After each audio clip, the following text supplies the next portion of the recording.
শুরু করছি আজকের গল্প রাজশেখর বসুর লেখা যদু ডাক্তারের পেশেন্ট। ক্যালকাটা ফিজিসার্জি ক্লাবের সাপ্তাহিক সান্ধ্য বৈঠক বসেছে। আজ বক্তৃতা দিলেন doctor Harish Chakladar, MD, LRCP, MRCS. মৃত্যুর লক্ষণ সম্বন্ধে তিনি অনেকক্ষণ ধরে অনেক কথা বললেন। 4-5 ঘন্টা শ্বাসরোধের পরেও আবার নিঃশ্বাস পড়ে। ফাঁসির পরেও কিছুক্ষণ হৃদস্পন্দন চলতে থাকে। 2 হাত 2 পা কাটা গেলে এবং দেহের অর্ধেক রক্ত বেরিয়ে গেলেও মানুষ বাঁচতে পারে, ইত্যাদি। অতএব রাইগার মোর্টিস না হওয়া পর্যন্ত, অর্থাৎ দ্বিজেন্দ্রলালের ভাষায় কুকড়ে আড়ষ্ট হয়ে না গেলে একেবারে নিঃসন্দেহ হওয়া যায় না। বক্তৃতা শেষ হলে যথারীতি ধন্যবাদ দেওয়া হলো। কেউ কেউ নানা রকম মন্তব্যও করলেন। বক্তার সহপাঠী ক্যাপ্টেন বেনি দত্ত বললেন, ওহে হরিশ, তুমি বড্ড হাতে রেখে বলেছ। আসল কথা হচ্ছে ধর থেকে মুন্ডু আলাদা না হলে নিশ্চিন্ত হওয়া যায় না। শিবপুরের দশরথ কুণ্ডুর কথা শোনোনি বুঝি? বুড়ো হার, কঞ্জুস, অগাধ টাকা, মরবার নামটি নেই। ছেলে রামচাঁদ হতাশ হয়ে পড়ল। অবশেষে একদিন বুড়ো মুখ থুবড়ে পড়ে গেল, নিঃশ্বাস বন্ধ হলো, নাড়ি থামলো, শরীর হিম হয়ে সিটকে গেল। ডাক্তার বললে, আর ভাবনা নেই রামচাঁদ, তোমার বাবা নিতান্তই মরেছেন। রামচাঁদ ঘটা করে বাপকে ঘাটে নিয়ে গেল, বিস্তর চন্দন কাঠ দিয়ে চিতা সাজালে। তারপর যেমন খড়ের নুড়ো জেলে মুখাগ্নি করতে যাবে, অমনি বুড়ো উঠে বসলো। এসব কি বলেই ছেলের গালে এক চড়। সবাই ভয় পালালো। বুড়ো গটগট করে বাড়ি ফিরে এসে ঘটককে ডাকিয়ে এনে বললে, রেমোকে ত্যায্য পুত্তুর করলুম, আমার জন্য একটা পাত্রী দেখ। সভাপতি ডাক্তার যদুনন্দন গড়গড়ি একটা ইজি চেয়ারে শুয়ে নাক ডাকিয়ে ঘুমুচ্ছিলেন।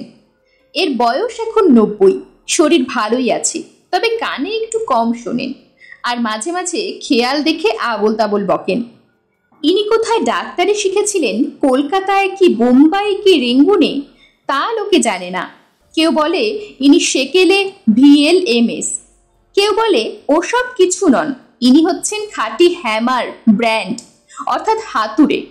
নিন্দুকরা যাই বলুক, এককালে এর অসংখ্য পেশেন্ট ছিল। সাধারণ লোকে একে খুব বড় সার্জেন মনে করত। প্রায় 25 বছর প্র্যাকটিস ছেড়ে দিয়ে ইনি এখন ধর্মকর্ম, সাধুসঙ্গ আর শাস্ত্রচর্চা নিয়ে দিন কাটাচ্ছেন। ক্লাবের বাড়িটি ইনিই করে দিয়েছেন। সেজন্য কৃতজ্ঞ সদস্যগণ একে আজীবন সভাপতি নির্বাচিত করেছেন। সকলেই একে শ্রদ্ধা করেন, আবার আড়ালে ঠাট্টাও করেন। হাসির শব্দে ডাক্তার যদু গড়গড়ির ঘুম ভেঙে গেল। মিটমিট করে তাকিয়ে প্রশ্ন করলেন, ব্যাপারটা কি? হরিশ চাকলাদার বললেন, আজ্ঞে বেনি বলছে ধর থেকে মুন্ডু আলাদা না হলে মৃত্যু সম্বন্ধে নিশ্চিত হওয়া যায় না। যদু ডাক্তার বললেন, এই বেনিটা চিরকেলে মুখ্যু। বিলেত থেকে ফিরে এসে মনে করেছে ও সব জানতা হয়ে গেছে। জীবন মৃত্যুর তুমি কতটুকু জানো হে ছোকরা? ক্যাপ্টেন বেনি দত্ত ছোকরা নন, বয়স 40 পেরিয়েছে। হাত জোর করে বললেন, কিছুই জানি না স্যার, আমি তামাশা করে বলেছিলুম। তামাশা? মরণ বাচন নিয়ে তামাশা? যদু ডাক্তার চিরকালই দুর্মুখ। তার অত প্রসার হওয়ার এও একটা কারণ। লোকে মনে করত রোগী আর তার আত্মীয়দের যে ডাক্তার বেপরোয়া ধমক দেয়, সে সাক্ষাৎ ধন্বন্তরী। বয়স বৃদ্ধির ফলে তার মেজাজ আরো খিটখিটে হয়েছে, কিন্তু তার কটু বাক্যে কেউ রাগ করে না। তাকে শান্ত করবার জন্য ডাক্তার অশ্বিনী কুমার সেন, MBBS, কবিরত্ন, বৈদ্যশাস্ত্রী বললেন, স্যার, আজকের সাবজেক্ট সম্বন্ধে আপনি কিছু বলুন। যদু ডাক্তার বললেন, আমার কথা তোমরা বিশ্বাস করবে কেন? আমার তো এখন ডোটেজ, যাকে বলে ভীমরতি। অশ্বিনী সেন বললেন, সে তো মহাভাগ্যের কথা। 77 বৎসরের 7ম মাসের 7ম রাত্রির নাম ভীমরথী। আপনি তা বহুকাল পার হয়েছেন। আমাদের শাস্ত্রে বলে, এই দুস্তরা রাত্রি অতিক্রম করে যিনি বেঁচে থাকেন তার প্রতিদিনই যজ্ঞ, তার চলা ফেরা বিষ্ণু প্রদক্ষিণের সমান, তার বাক্যই মন্ত্র, নিদ্রাই ধ্যান, যে অন্ন খান তাই সুধা। আপনার কথা বিশ্বাস করব না, সে কি একটা কথা হলো? কিন্তু ওই বেনি কাঁপতেন, ও বিশ্বাস করবে? বেনি দত্ত আবার হাত জোর করে বললেন, নিশ্চয়ই করব স্যার, যা বলবেন তা বেদবাক্য বলে মেনে নেব। যদু ডাক্তার প্রসন্ন হয়ে বললেন, নেহাত যদি শুনতে চাও তো শোনো, কিন্তু তোমরা হয়তো ভয় পাবে। বেনি দত্ত বললেন, যদি ভুতুরে কাণ্ড না হয় তবে ভয় পাবো কেন স্যার? না না, ভুতুরে নয়, কিন্তু যে কেস হিস্ট্রি বলছি তা অতি ভীষণ, অথচ এতে শুধু সার্জারির ক্লাইম্যাক্স নয়, প্রেমেরও পরাকাষ্ঠা পাবে। বাহ, বিভীষিকা, সার্জারি আর প্রেম, এর চাইতে ভালো কম্বিনেশন হতেই পারে না। আপনি আরম্ভ করুন স্যার, আমরা শোনবার জন্য ছটফট করছি। ডাক্তার যদুনন্দন গড়গড়ি বলতে লাগলেন, প্রায় ৩৫ বৎসর আগেকার কথা। তখন তোমাদের সালফা পেনিসিলিন আর স্ট্রেপ্টোক্লোরান আর টেরা কি বলে গিয়ে ওসব রেওয়াজ হয়নি। কারোর বাড়িতে অপারেশন হলে আয়োডোফর্মের খোশ বয়ে পাড়া সুদ্ধ মাত হয়ে যেত। লোকে বুঝতে, হ্যাঁ, চিকিৎসা হচ্ছে বটে। আমি তখন কালীঘাটে বাস করতুম। আমার বাড়ির কাছে এক তান্ত্রিক সিদ্ধ পুরুষ থাকতেন, নাম বিঘোরানন্দ। তিনি কামরূপ, কামাখ্যায় আর তিব্বতে বহু বৎসর সাধনা করেছিলেন। ভক্তরা তাকে বিঘোর বাবা বা শুধু বাবা ঠাকুর বলতো। বয়স ৬০-৬৫, লম্বা চওড়া চেহারা, ঘোর কালো রং, এক মুখ দাড়িগোঁফ দেখলেই ভক্তিতে মাথা নিচু হয়ে আসে।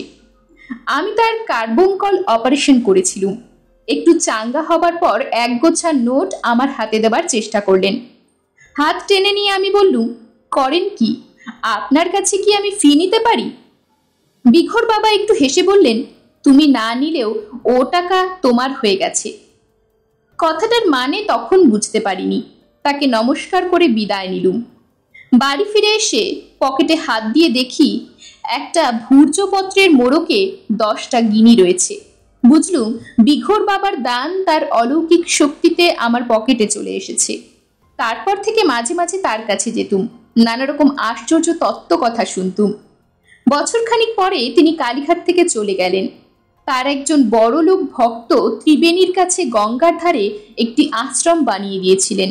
সেখানেই গিয়ে রইলেন। একাই থাকতেন, তবে ভক্তরা মাঝে মাঝে তাকে দেখতে যেত। তারপর 2 বৎসর তার সঙ্গে আমার দেখা হয়নি, খবরও কিছু পাইনি। একদিন বেলা 12টায় বাড়ি ফিরে এসেছি। একটা হার্নিয়া, 2টো অ্যাপেন্ডিক্স, 3টে টিউমার, 4টে টনসিল আর গোটা 5 হাইড্রোসিল অপারেশন করে অত্যন্ত ক্লান্ত বোধ করছি। নাওয়া খাওয়ার পর স্ত্রীকে বললুম, আমি বিকেল 4টা পর্যন্ত ঘুমুবো, খবরদার কেউ যেন আমাকে না ডাকে। কিন্তু ঘুমোবার জো কি? ঘণ্টাখানিক পরেই ঠেলা দিয়ে গিন্নি বললেন, ওগো শুনছো, জরুরি তার এসেছে। বললুম, ছিঁড়ে ফেলে দাও। গিন্নি বললেন, এ যে বিঘোর বাবার তার। অগত্যা টেলিগ্রামটা পড়তে হলো। তিনি লিখেছেন, এখনই চলে এসো, আর্জেন্ট কেস। তখনই মোটরে রওনা হলুম। ব্যাগটা সঙ্গে নিলুম। তাতে শুধু মামুলি সরঞ্জাম ছিল। কি রকম কেস কিছুই জানা নেই, সেজন্য বিশেষ কোনো ওষুধপত্র নিতে পারলুম না। শীতকাল, তাই পৌঁছতে সন্ধ্যা হয়ে গেল। বিঘোর বাবার আশ্রমটি ত্রিবেণীর কাছে কাগমারি গ্রামে গঙ্গার ধারে। খুব নির্জন স্থান, কাছাকাছি লোকালয় নেই। গাড়ি থেকে নেমে আশ্রমের আগর ঠেলে ভেতরে ঢুকতেই বিঘোর বাবার সঙ্গে দেখা। পরনে লাল চেলির জোর, কপালে রক্তচন্দনের ফোঁটা, পায়ে খড়ম, হুঁকো হাতে দাঁড়িয়ে দাঁড়িয়ে তামাক খাচ্ছেন। আমাকে দেখে বললেন, এসো ডাক্তার। যাক, নিশ্চিন্ত হওয়া গেল, এর কোনো ফ্যাসাদ হয়নি। প্রণাম করে জিজ্ঞাসা করলুম, পেশেন্ট কে? কি হয়েছে? বললেন, ঘরের ভেতরে এসো, সচক্ষে দেখলেই বুঝবে। ঘরটি বেশ বড়, কিন্তু আলো অতি কম। এক কোণে পিল সুজের মাথায় পিদিম জ্বলছে, তাতে কিছুই স্পষ্ট দেখা যাচ্ছে না। একটু পরে দৃষ্টি খুললে নজরে পড়ল ঘরের এক পাশে একটা তক্তাপোষ। বোধহয় বিঘোর বাবা তাতেই শোন। আর এ পাশে মেঝেতে একটা মাদুরের উপর 2জন পাশাপাশি চিত হয়ে চোখ বুজে শুয়ে আছে। একখানা কম্বল দিয়ে সমস্ত শরীর ঢাকা, শুধু মুখ দুটো বেরিয়ে আছে। একজন পুরুষ, জোয়ান বয়স, বোধহয় 25, মুখে দাড়ি গোঁফ, মাথায় ঝাঁকড়া চুল। আরেকজন মেয়ে, বয়স আন্দাজ 20, কালো কিন্তু সুশ্রী, ঝুটি বাঁধা খোপা, সিঁথিতে সিঁদুর। জিজ্ঞাসা করলুম, স্বামী স্ত্রী? বিঘোর বাবা উত্তর দিলেন, প্রেমিক প্রেমিকা। কি হয়েছে নিজেই দেখো না। স্টেথোস্কোপটি গলায় ঝুলিয়ে হেঁট হয়ে কম্বলখানা আস্তে আস্তে সরিয়ে ফেললুম। তারপরেই এক লাফে পেছনে ছিটকে এলুম। কম্বলের নিচে কিছু নেই, শুধু দুটো মুন্ডু পাশাপাশি পড়ে আছে। ভয়ও হলো, রাগও হলো। বিঘোর বাবাকে বললুম, আমাকে এরকম বিভীষিকা দেখাবার মানে কি? এ তো ক্রিমিনাল কেস, যা করতে হয় পুলিশ করবে, আমার কিছু করবার নেই। কিন্তু আপনি যে মহা বিপদে পড়বেন। বাবা শুধু একটু হাসলেন। তারপর দেখলুম পুরুষ মুন্ডুটা পিটপিট করে তাকিয়ে চিচি করে বলছে, মরিনি ডাক্তার বাবু। মেয়ে মুন্ডুটাও ডাইনে বায়ে একটু নড়ে উঠল। ডিসেকশন রুমে বিস্তর মরা ঘেটেছি, হরেক রকম বিভৎস লাশ দেখেছি, কিন্তু এমন ভয়ঙ্কর পিলে চমকানো ব্যাপার কখনো দৃষ্টিগোচর হয়নি। আমি আতকে উঠে পড়ে যাচ্ছিলুম। বিঘোর বাবা আমাকে ধরে ফেলে বললেন, ওহে গড়গড়ি ডাক্তার, ভয় নেই, ভয় নেই। মুন্ডু কাটা গেছে, কিন্তু আমি এদের বাঁচিয়ে রেখেছি। মৃত সঞ্জীবনী বিদ্যা শুনেছ? তার প্রভাবে এরা এখনো বেঁচে আছে। সেই শীতে আমার গা দিয়ে ঘাম ঝরছিল। কোনো রকমে নিজেকে সামলে নিয়ে বললুম, এদের ধর কোথায় গেল? ওই যে ওই কোণটায় কম্বলের নিচে পাশাপাশি শুয়ে আছে। বিঘোর বাবা আমার হাত ধরে টেনে নিয়ে গিয়ে বললেন, এই ধর দুটোও বাঁচিয়ে রেখেছি, দেখো না তোমার চোঙা লাগিয়ে। স্টেথোস্কোপের দরকার হলো না। বুকে হাত দিয়ে দেখলুম হার্ট আর লংস ঠিক চলছে, তবে একটু ধিমে। বিঘোর বাবাকে বললুম, ধন্য আপনার সাধনা, বিলিতি বিজ্ঞানের মুখে আপনি জুতো মেরেছেন, কিন্তু এতই যদি পারেন তবে ধর আর মুন্ডু আলাদা রেখেছেন কেন? জুড়ে দিলেই তো লাটা চুকে যায়। বিঘোর বাবা বললেন, তা আমার কাজ নয়, আমি মৃত সঞ্জীবনী জানি, কিন্তু খণ্ড যোজনী বিদ্যা আমার আয়ত্ত নয়। ও হলো মুচি বা ডাক্তারের কাজ। মুচি আবার লাশ ছোবে না, তার মোটরও নেই যে এই অবেলায় এত দূরে আসবে। তাই তোমাকে ডেকেছি, তুমি ধরের সঙ্গে মুন্ডু সেলাই করে দাও। আমি নিবেদন করলুম, বাইরের চামড়ার সেলাই করলেই তো গলার হাড় আর নলি জুড়বে না। সার্কুলেশন, রেসপিরেশন এবং স্পাইনাল কর্ডের সঙ্গে ব্রেনের যোগ কি করে হবে? সেরিব্রেশন অর্থাৎ মস্তিষ্কের ক্রিয়া চলবে কি করে? কেন চলবে না? দুই ভুরুর মধ্যে আজ্ঞাচক্র ঘুরছে, তাতেই পঞ্চেন্দ্রিয় আর মনের ক্রিয়া চলছে। কাটা মুন্ডু কথা কয়েছে, তা তো তুমি সকর্ণে শুনেছ। কোনো চিন্তা নেই, তুমি সেলাই করে ফেলো। আমি বললুম, সেলাইয়ের উপযুক্ত বাঁকা ছুঁচ আর ক্যাটগট তো আমার সঙ্গে নেই। আর সেপসিস অর্থাৎ পচ বন্ধ করব কি করে? তোমাকে একটা গুণছুঁচ আর সুতলি দড়ি দিচ্ছি, পচবার ভয় নেই। দেখছো না কাটা জায়গায় গঙ্গা মৃত্তিকা লেপন করে দিয়েছি, ওই কাদা শুদ্ধ সেলাই করে দাও। বড়ই মুশকিলে পড়া গেল। আয়োজন কিছুই নেই, অ্যাসিস্ট্যান্ট নেই, নার্স নেই, অপারেশন টেবিল নেই, আলো পর্যন্ত নেই। অথচ বিঘোরানন্দ আমাকে এমন সার্জারি করতে বলেছেন যা কোশমিন কালেও কোথাও হয়নি। ক্যাপ্টেন বেনিদত্ত বললেন, হয়েছিল স্যার গজানন গণেশ আর অজানন দক্ষ। আরে তারা হলেন দেবতা। আচ্ছা বেনি, আজকাল বড় অপারেশনের আগে তোমরা নাকি হরেক রকম টেস্ট করাও? আগে হ্যাঁ, blood pressure, blood count, blood sugar, x-ray, cardiogram প্রভৃতি মামুলি রুটিন টেস্ট তো আছেই। তাছাড়া non protein nitrogen, total heavy hydrogen, body ফ্যাটের আয়োডিন ভ্যালু, হাড়ের ইলাস্টিসিটি, দাঁতের রেডিও অ্যাক্টিভিটি, চামড়ার স্পেকট্রোগ্রাম এসবও দেখা দরকার। বেশিরভাগ রোগী আর তার আত্মীয়দের ইন্টেলিজেন্স কোশেন্ট টেস্ট করালে খুব ভালো হয়। শাসালো পেশেন্ট হলে অন্তত 20 জন স্পেশালিস্টের রিপোর্ট নেওয়া চাই। আর গরিব পেশেন্টকে বলে দিই, উঁচু দরের চিকিৎসা তোমার সাধ্য নয় বাপু, দাতব্য হোমিওপ্যাথিক খাও গিয়ে, না হয় 5 শিকের মাদুলি ধারণ করো। যদু ডাক্তার বললেন, আমাদের আমলে অত সব ছিল না। জীব আর নারী, থার্মোমিটার আর স্টেথোস্কোপ, এতেই যা করে। আর এই দুই পেশেন্টের তো চূড়ান্ত অপারেশন মুন্ডুচ্ছেদ আগেই হয়ে গেছে, এখন টেস্ট করা বৃথা। যাক, তারপর যা হয়েছিল শোনো। আমাকে দ্বিধাগ্রস্ত দেখে বিঘোরানন্দ আমার কাঁধে হাত দিয়ে বললেন, অত মাথা ঘামিও না ডাক্তার, শুধু সেলাই করে দাও, বাকিটুকু কুলকুণ্ডলিনী নিজেই করে নেবেন। আমি বললুম, বাবা ঠাকুর, ধরের সঙ্গে মুন্ডু সেলাই করা সার্জেনের কাজ নয়, থিয়েটারের বাবা মুস্তাফার কাজ। বেশ, আপনার আজ্ঞা পালন করব, কিন্তু এই দুজনের হিস্ট্রি তো বললেন না, এদের এমন দশা হলো কি করে? বিঘোরানন্দ এই ইতিহাস বললেন। মেয়েটার নাম পঞ্চি, ওর বাপ হরিকামার বাঁশ বেড়েতে থাকে। পঞ্চির বিয়ে হয়েছে এই কাগমারি গ্রামের রমাকান্ত কামারের সঙ্গে।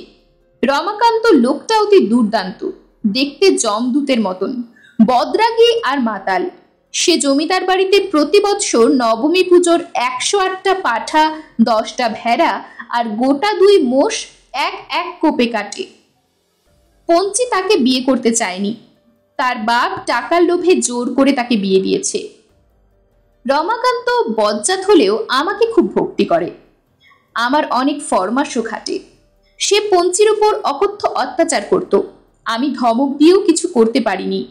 এরকম ক্ষেত্রে যেমন হয়ে থাকে তাই হলো। ওই যে পুরুষটার মুন্ডু দেখছো, ওর নাম জ্যোতিরাম বৈরাগী। তোর দেশের লোক নয় রে পঞ্চি? পঞ্চির মাথা ওপর নিচে একটু নড়ে সায় দিয়ে উঠল। এই জটি ছোকরা কীর্তন গায় ভালো, তার জন্য নানা জায়গা থেকে ওর ডাক আসত। জটিরাম মাঝে মাঝে এই গায়ে এলে পঞ্চির সঙ্গে দেখা করত। শেষটায় দুজনের প্রেম হলো। পঞ্চির ভুরু আর ঠোঁট একটু কুঁচকে উঠল। বিঘোরানন্দ বলতে লাগলেন, রমাকান্ত টের পেয়ে একদিন পঞ্চিকে বেদম মারলে, কিন্তু তাতে কোনো ফল হলো না। তারপর গতকাল রাত 1টার সময় আমি ঘুমিয়ে আছি, এমন সময় দরজায় ধাক্কা পড়ল। উঠে দরজা খুলে দেখি রামদা হাতে রমাকান্ত। আমার পায়ে পড়ে কাঁদতে কাঁদতে বলল, সর্বনাশ করেছি বাবা ঠাকুর, এক কোপে দুটোকে সাবার করেছি, বাঁচান আমাকে। ব্যাপারটা এই, আগের দিন রমাকান্ত পঞ্চিকে বলেছিল আমি ভদ্রেশ্বর যাচ্ছি, চৌধুরী বাবুদের লোহার গেট তৈরি করতে হবে, 4-5 দিন পরে ফিরবো, তুই সাবধানে থাকিস। সব মিথ্যে কথা। রাত দুপুরে রমাকান্ত চুপি চুপি তার বাড়িতে এলো এবং আস্তে আস্তে ঘরে ঢুকে দেখলে পঞ্চি আর জটিরাম পাশাপাশি শুয়ে ঘুমোচ্ছে। দেখেই রামদায়ের এক কোপে দুজনের মুন্ডু কেটে ফেললে, তারপর ভয় পেয়ে আমার কাছে ছুটে এসেছে। আমি তখনই রমাকান্তর সঙ্গে তার বাড়ি গেলুম। প্রথমেই মৃত সঞ্জীবনী বিদ্যা প্রয়োগ করে পঞ্চি আর জটিরামের সূক্ষ্ম শরীর আটকে ফেললুম। তারপর রমাকান্তকে বললুম, তুই ধর দুটো কাঁধে করে আশ্রমে নিয়ে চল, মুন্ডু দুটো আমি নিয়ে যাচ্ছি। আশ্রমে এসে রমাকান্ত আমার উপদেশ মতো ধর এক জায়গায় আর মুন্ডু আর এক জায়গায় শুইয়ে দিলে। খণ্ড যোজনের আগে পর্যন্ত এইরকম তফাৎ রাখাই তন্ত্রোক্ত পদ্ধতি। হরিশ চাকলাদার প্রশ্ন করলেন, সূক্ষ্ম শরীরেও কি দুভাগ হয়েছিল? মুন্ডু আর ধর দুটোই আলাদা হয়ে বেঁচে রইল কি করে? যদু গড়গড়ি বললেন, তোমরা দেখছি কিছুই জানো না। সূক্ষ্ম শরীর ভাগ হয় না, নৈনং ছিন্দন্তি শস্ত্রাণী। তার অ্যানাটমি অন্যরকম, কতকটা অ্যামিবার মতন, কিন্তু ঢের বেশি ইলাস্টিক। ধর আর মুন্ডু তফাতে থাকলে সূক্ষ্ম শরীর চিটে গুড়ের মতন বেড়ে গিয়ে দুটোতেই ভর করতে পারে। তারপর বিঘোর বাবা যা বলেছিলেন শোনো। রমাকান্ত আবার আমার পায়ে পড়ে বললে, দোহাই বাবা ঠাকুর, ফাঁসি যেতে পারবো না, আমাকে বাঁচান। আমি বললুম, তুই এক্ষুনি তোর বাড়ি গিয়ে সব রক্ত ধুয়ে সাফ করে ফেলবি, তোর রামদা গঙ্গায় ফেলে দিবি, তারপর ত্রিবেণীতে গিয়ে এই টেলিগ্রামটা পাঠাবি, তারপর গায়েব হয়ে থাকবি। 1 বৎসর পরে গায়ে ফিরতে পারিস। রমাকান্ত বললে, কিন্তু লাশের কি গতি করবেন? পুলিশ টের পেলেই তদারক করতে আসবে, আপনাকেই আসামি বলে চালান দেবে। আমি বললুম, তোকে তা ভাবতে হবে না, যা বলেছি তাই করবি। রমাকান্ত যে আজ্ঞে বলে চলে গেল। আমার সেই টেলিগ্রাম পেয়েই তুমি এসেছো। এখন আর দেরি নয়, রাত 8টায় অশ্লেষা পড়বে, তার আগেই সেলাই করে ফেলো, নইলে জোর লাগবে না। গুণ ছুঁচ আর সুতলি নিয়ে আমি সেলাই করতে যাচ্ছি। এমন সময় দেখলুম মুন্ডু দুটো ফিসফিস করে আপোষের মধ্যে কথা বলছে। ক্রমশ পঞ্চির কণ্ঠস্বর চড়া হয়ে উঠল। বিখর বাবা ধমক দিয়ে বললেন, এই পঞ্চি, চেঁচাসনি। আরে গেল যা, এখনো ঘাড়ের ওপর মুন্ডু বসেনি, এর মধ্যেই গলাবাজি শুরু করেছে। পঞ্চি ডাকলো, ও বাবা ঠাকুর, একবারটি শুনুন তো। বিঘর বাবা উবু হয়ে অনেকক্ষণ ধরে কান পেতে পঞ্চি আর জটিরামের কথা শুনলেন। তারপর আমাকে বললেন, ওহে ডাক্তার, এরা বলছে যে জটির ধরে পঞ্চির মুন্ডু আর পঞ্চির ধরে জটির মুন্ডু লাগাতে হবে। আমিও ভেবে দেখলুম এই ব্যবস্থাই ভালো। স্তম্ভিত হয়ে আমি বললুম, এ কিরকম কথা বাবা ঠাকুর, মুন্ডু বদল হতেই পারে না। ভিয়েনা কনভেনশনে তার কোনো স্যাংশন নেই। এমন অপারেশন মোটেই এথিক্যাল নয়, আমাদের প্রফেশনাল কোডের একদম বাইরে। বিখর বাবা বললেন, আরে রেখে দাও তোমার কোড। পঞ্চি যদি নিজের ধর আর মুন্ডু নিয়ে বেঁচে ওঠে তবে যে আবার রমাকান্তর কবলে পড়বে। মুন্ডু বদল করলে এদের নব কলেবর হবে, কোনো গোলযোগের ভয় থাকবে না। আর একটা মস্ত লাভ এই হবে যে কখনো এদের ছাড়াছাড়ি হবে না। জটিরাম যদি আগে মরে তবে তার ধন নিয়ে পঞ্চির মুন্ডু বেঁচে থাকবে, পঞ্চি যদি আগে মরে তবে তার ধরটা জটির মুন্ডু নিয়ে বেঁচে থাকবে। এই পঞ্চিটা অত্যন্ত চালাক, এর মাথা থেকেই এই বুদ্ধি বেরিয়েছে।